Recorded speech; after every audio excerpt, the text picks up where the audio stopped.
Jemi duke studiuar në disiplinën shpirtërore për një besimtar ose për një dishe. Kur mendojmë për këtë pjesë për të dhënë ose për të dhuruar, shpesh herë të vjen në mendje ajo ideja, domethënë që neve duhet të ndihmojmë me anë monetare. Por nëse do të mendonim pak më thellë, është të dhanit nuk do të thotë vetëm, ose të dhuruarit nuk do të thotë vetëm të japësh lek, nga ana monetare. Se në fakt gjithë neve si njerëz këtë mendojmë. Janë pjesë e rëndësishme, kemi të nevojshme dhe mund të kërkojmë ndihmë tek njëri tjetri, por ajo çfarë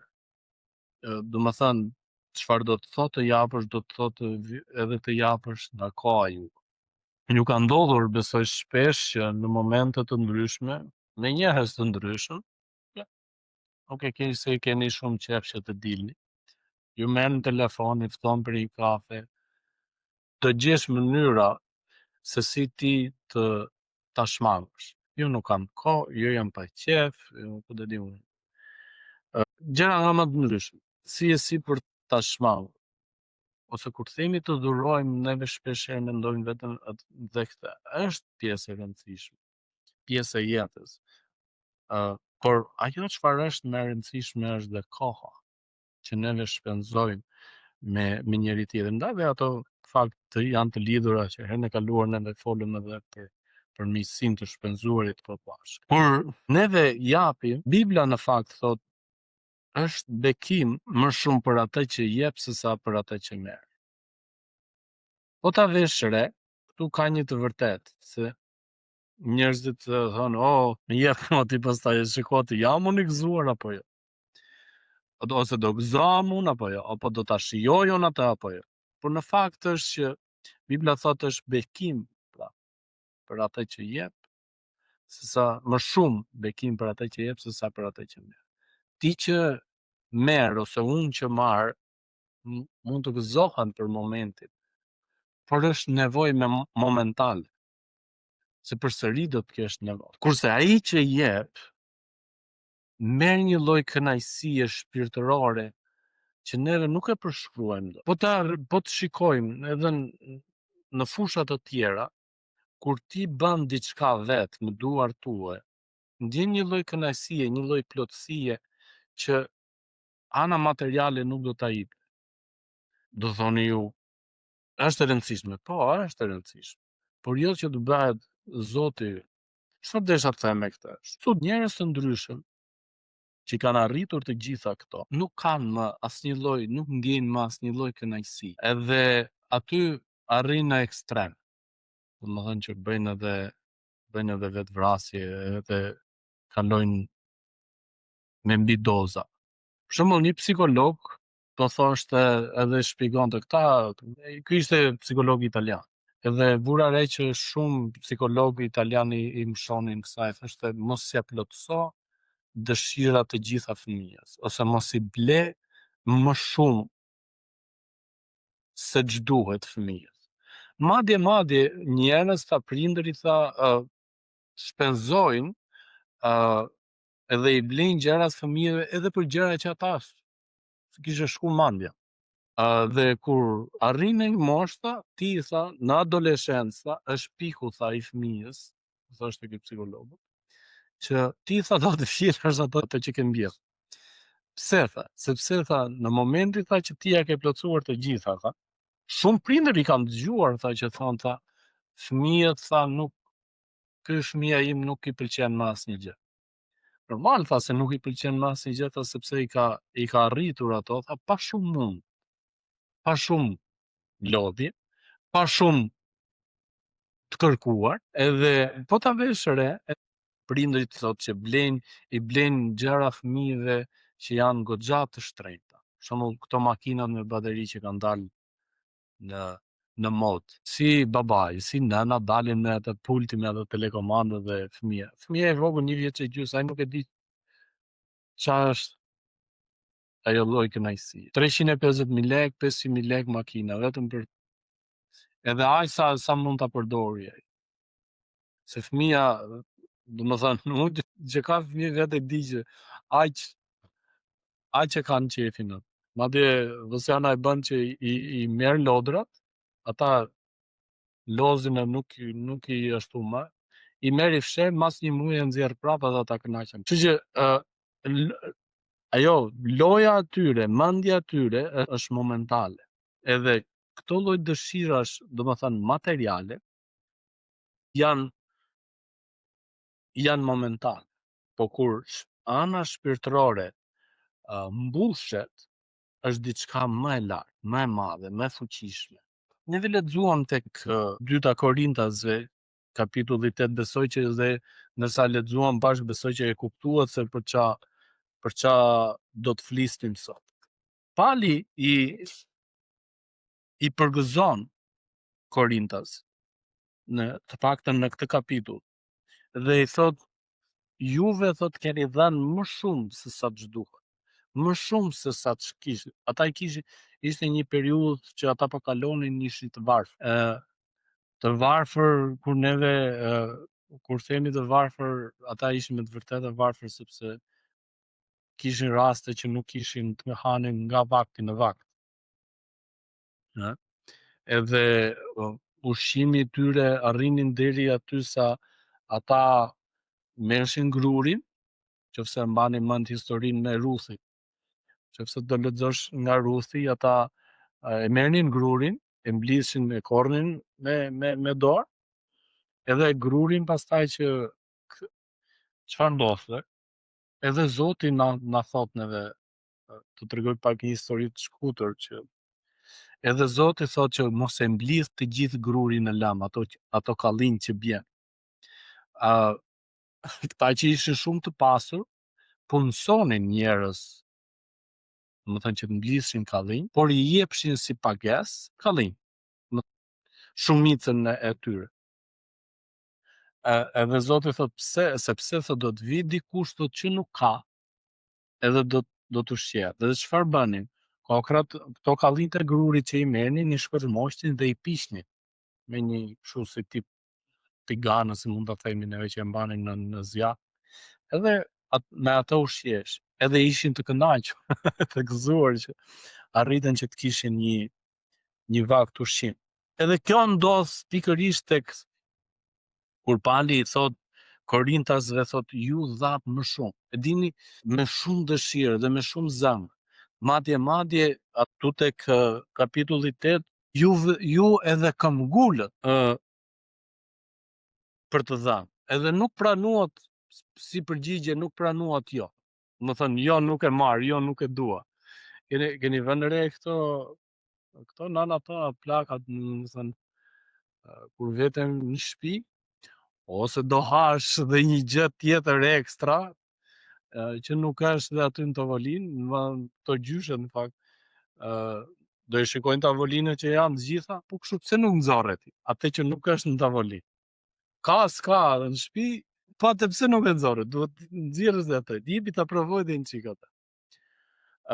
Edhe këta kështu ishin, nuk pranonin për jo. Edhe të thuash ti që nuk dua, nuk më bën mirë, do ta marrësh, do ta provosh atë. Kuptosh? Ata dhanë në mënyrë sakrifikuese. Me që ra fjala me fjalën sakrifikuese, Jezusi, edhe gjithë bota sot po feston Pashkën.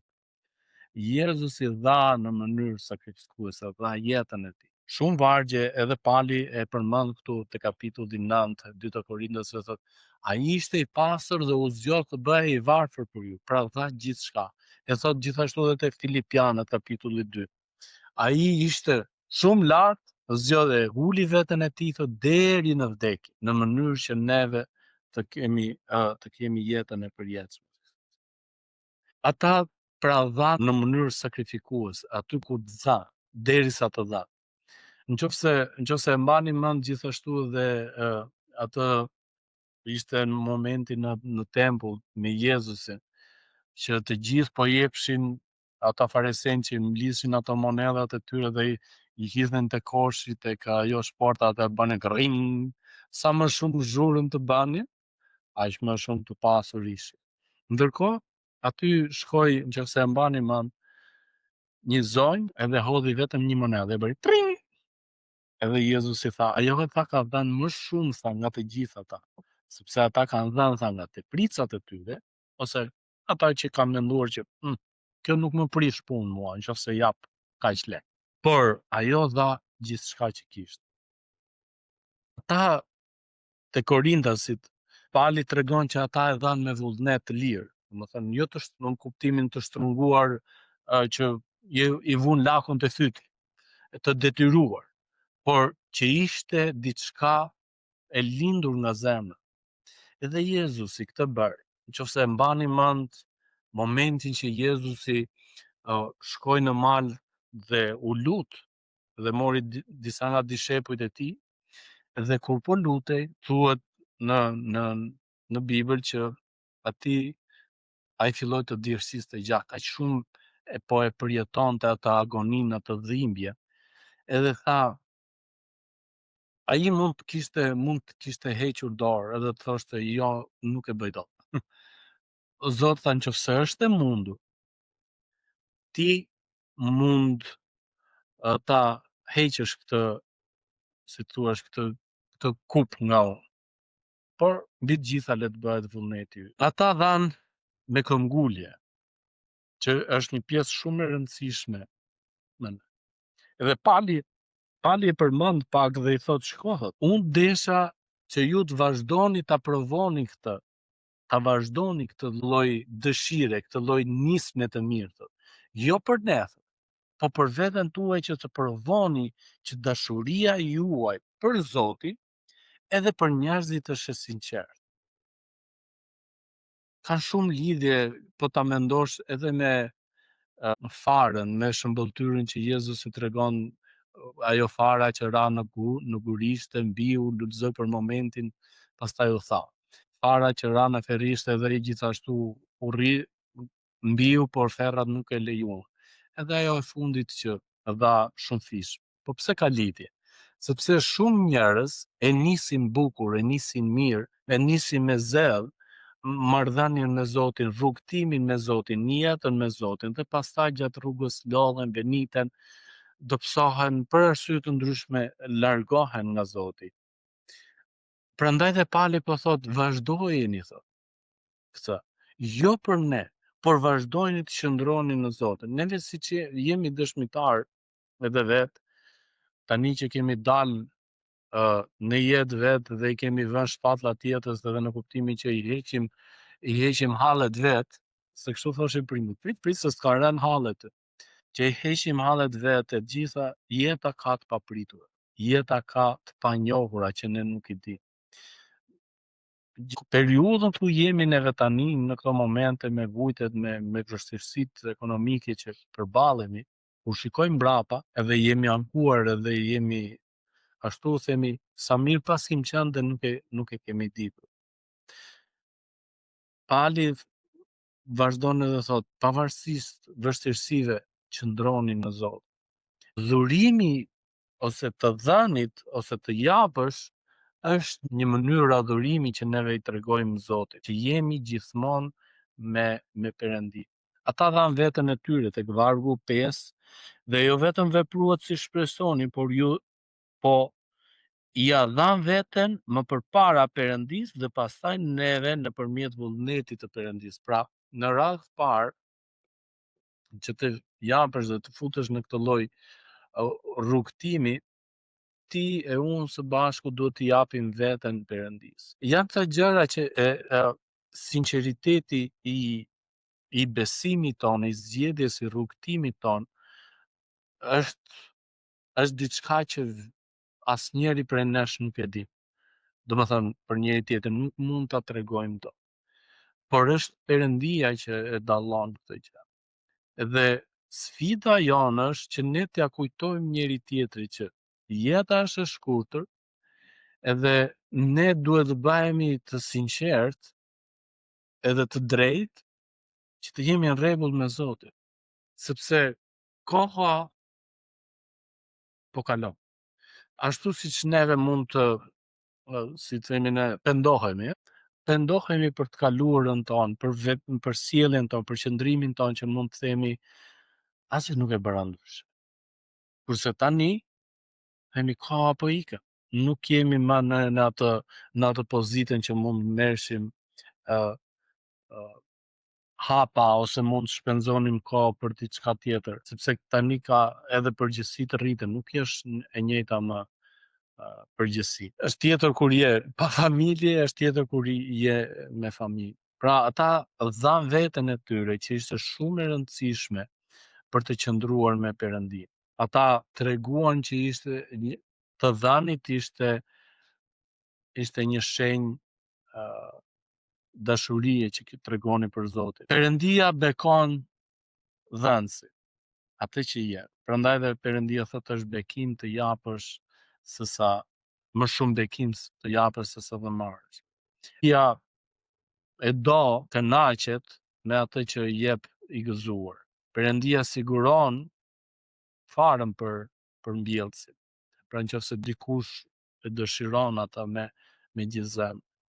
E keni vënë re që kur neve jemi në gjendje që ta kuptojmë kur dikush e ka me dymandje. Për shembull kur duan të nisim diçka. Edhe ti po shpreson tek ai ose ajo dhe në momentin që thua shiko, po ti e kupton, edhe thua në mirë lër. Ose nuk e merr me atë lloj nisme sepse e di cili do jetë. Po Zoti. Ndaj dhe ajo çfarë është më interesante është që neve nuk kënaqemi ose nuk do ndiheshim mirë qofse dikush do të vinte dhe të shpenzonte kohë me ne në gjanda, kur nuk ndihesh rahat. Do thënë, e keni vënë re këtë, për shembull, në tavolinë janë ca gjeste, janë ca momente që ti e kupton që është koha për të ngritur. Apo jo? Tjetri bën ca lëvizje, bën ca qëndrime, që ti thua, lëvizim? Pra e kupton. Edhe Perëndia nuk do që ne të jemi të tillë të ndihemi pa rehat, të mos ndihemi mirë, të ndihemi të detyruar. Ai dëshiron me gjithë zemër. Nëse është me gjithë zemër, Perëndia bekon, nuk e di si e bën. Perëndia siguron, nuk e di si e bën sepse mund të jemi në këto momente dhe të themi nuk kemi këtë, po na kërkon. Edhe shpeshherë kur vijnë njerëz që më kërkojnë ndihmë, unë nuk i them as jo as po. Them për momentin nuk ka. Se nuk ka. Mund të vi, Zoti siguron. Edhe ka ndodhur që siguron. Më thënë, edhe i kam marrë në telefon, edhe i kam thënë, urdo. Qofshin ushqime, qofshin gjëra të ndryshme. Perëndia e vlerëson, e lavdëron atë dhënë. Edhe tek 2 Korintase kapitulli 9 pali flet për këtë gjë. Edhe neve vetë si njerëz e shikojmë që dashuria, respekti për dikë është në momentin që ai sforcohet të shpenzoj kohë me ty, sforcohet që të ndihmoj ty dhe ti ndaj dhe dashuria vëllazërore rritet kur shikohen vepra të tilla apo jo.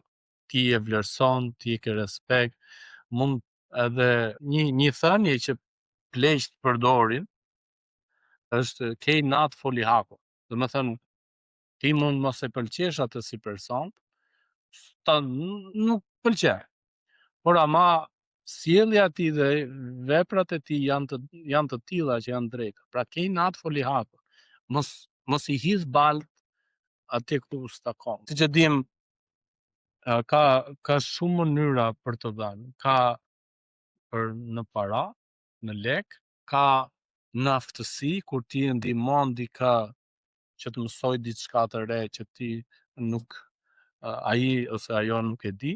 Pra folëm edhe për kohën që e nisëm që në fillim që është e rëndësishme edhe të dhënit kohë, apo jo.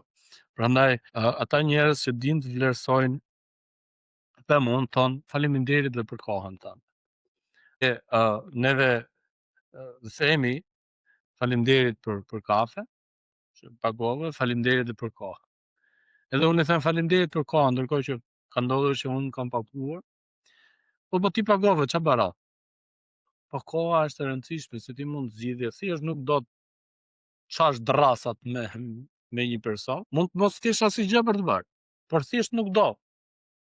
Ka momente që neve ndihemi të tillë, që nuk do as flasësh me njëri, ndërsa që mund të ketë ndodhur që ti nuk do të flasësh me dikë kurrez rrugës. As nuk do të përshëndesh, mos, kush do. Por aman për shkak të respektit dhe ti zgjedh ta përshëndesësh edhe të shpenzosh. Pali gjithashtu sugjeron që edhe planifiko, thot, që të japësh, thot, tek vargu 7 kapitulli 9, thot, secili le të jap, te Korintasit, 2 Korintas, secili le të jap si ka menduar në zemër, as me kaqardhje, as me detyrim, sepse Perëndia do dhurues të gëzuar. Çfarë do të thotë? Që se ti e ke me dëmendje, më mirë do ishte mos ta bëje fare, mos t'jipje fare. Që se ti e ke me dëmendje që të zgjedhësh të vish edhe ta adhurosh Zotin, më mirë mos e bë. E dini pse Pali thot kalon ekstrem, sepse në momentin që ne do të marrim edhe nga darka e Zotit, në vend që ti të marrësh bekim nga Perëndia, ti po merr madhkim. Kur Jezusi thot, unë kam dhënë jetën time, edhe unë që marr kotën nga darka e Zotit dhe them, e po mirë, neve përgatisim diçka në shtëpitë tona, dhe kur nëse dikush vëzonja që gatuni, nëse dikush do thotë, ha, si dolis, pëlqeu? Po mirë. Le ta mbyllim duke kujtuar që qëllimi i disiplinës shpirtërore është që neve të rritemi në hir dhe në njohrim në Krishtin. Të bëhemi më shumë si Krishti, të bëhemi edhe të rritemi, të bëhemi të perëndishëm. Pra edhe disiplina, ose si thua rregulli i të dhanit, jo vetëm që ndihmon materialisht ose me kohë ose bekon një tjetër, por na bekon edhe ne. Sepse Perëndia ka dhënë birin e tij të vetëm për gjithë secilin prej nesh. Ashtu edhe si kisha në Maqedoni dha veten e tyre Zotit, pastaj zgjodhen që të ndihmonin dhe Palin në udhëtimet e tij, ashtu dhe neve, radh parë ne duhet japim zemrën Zotit, sepse edhe nëse neve mund t'japim në materialisht, nëse neve nuk i kemi dhënë zemrën Zotit, nuk do të ndjejmë gëzim të vërtet. Gëzimi i vërtet, bekimi i vërtet vjen në momentin që neve kemi zgjedhur Zotin. Paqja dhe hiri i Perëndisë qoftë mbi gjithë secilin prej nesh.